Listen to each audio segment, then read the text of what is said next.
வணக்கம். அனைத்து உறவுகளுக்கும் எனது இனிய மாலை வணக்கத்தை தெரிவித்துக் கொள்கிறேன். உங்களிடத்தில் ஒரு சிறு சோதிட குறிப்பை பகிர்ந்து கொள்ள வருகிறேன். ஒரு ஜாதகத்தில் இயற்கை சுவர்கள், இயற்கை அசுபர்கள் என 2 வகைகளாக கிரகங்கள் பிரிக்கப்பட்டிருக்கின்றன. அந்த இயற்கை சுவர்களை பற்றி இந்த வீடியோவில் நாம் காண்போம். இயற்கை சுவர்கள் என்றால் அதில் முதன்மையாக இருக்கக்கூடியவர் பௌர்ணமி சந்திரன். அதாவது சூரிய பகவானுக்கு 180 டிகிரி வரை பௌர்ணமியில் இருக்கக்கூடிய சந்திரன் தான் முதன்மையான சுபக்கிரகம். அதன் பிறகு குரு பகவான். இந்த குரு பகவானும் இயற்கை சுபர்தான்.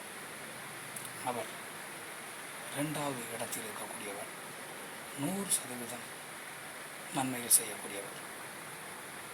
அடுத்து சுக்கிர பகவான். இந்த சுக்கிர பகவானும் இயற்கை சுவர்களில் 3வது இடத்திலே வரக்கூடியவர். இவர் 75% நல்ல பலன்களை ஜாதகத்தில் செய்ய. அதே சவால் 3வதாக வரக்கூடியவர் தனித்து இருக்கக்கூடிய புதன் பகவான். தனித்த நிலையிலே எந்த கிரகத்தோடும் சேராமல் தனித்த நிலையிலே இருந்தால் அந்த புதன் பகவான் 4வதாக வரக்கூடிய இயற்கை சுவர். அடுத்து சந்திர பகவான் தேய்பிரை சந்திரனாக இருந்தால் அந்த சந்திர பகவான் 25% நல்ல பலன்களை செய்யக்கூடியவர். அடுத்து புதன் பகவான்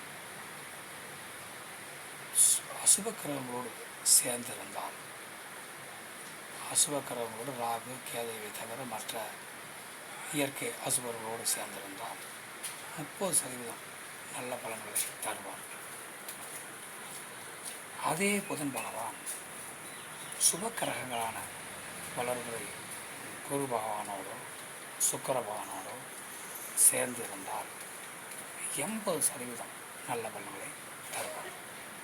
அதனால் உங்கள் ஜாதகத்தில் எந்தெந்த கிரகங்களோடு இணைந்திருக்கின்றன என்பதை பார்த்து கொள்ளுங்கள்.